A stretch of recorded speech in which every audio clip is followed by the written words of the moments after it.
Lava ছড়ায় পাহাড় ধসে ১৩ ঘণ্টা পর যান চলাচল স্বাভাবিক। ভারী বৃষ্টির ফলে মৌলভীবাজার জেলার কোমলগঞ্জের লাউছড়া জাতীয় উদ্যানের ভেতর পাহাড় ধসে বাড়ি যাওয়ার সড়কে পড়েছে। এতে কোমলগঞ্জ শ্রীমঙ্গল সড়কে যান চলাচল বন্ধ রয়েছে। মঙ্গলবার ২০ আগস্ট ভোরে ভারী বৃষ্টির ফলে সড়কে যান চলাচল বন্ধ হয়ে যায়। সকাল থেকে সড়কের দুই পাশে অনেক যানবাহন আটকে রয়েছে। লাউছড়া রেঞ্জ কর্মকর্তা শহীদুল ইসলাম বিষয়টি নিশ্চিত করেন।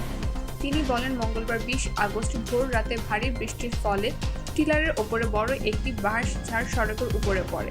এতে যান চলাচল বন্ধ হয়ে যায়। সকালে কিছু বাঁশ কেটে সিএনজি চালিত অটোরিকশা ও মোটরসাইকেল চলাচলের উপযোগী করা হয়েছে। তবে বড় ধরনের যান চলাচল বন্ধ রয়েছে। সড়ক বিভাগে বড় বাঁশ ঝাড়টি সরানোর পর ১৩ ঘণ্টা পর যান চলাচল স্বাভাবিক হয়েছে। তথ্য ও চিত্রে মৌলভীবাজার থেকে তিমির বণিক।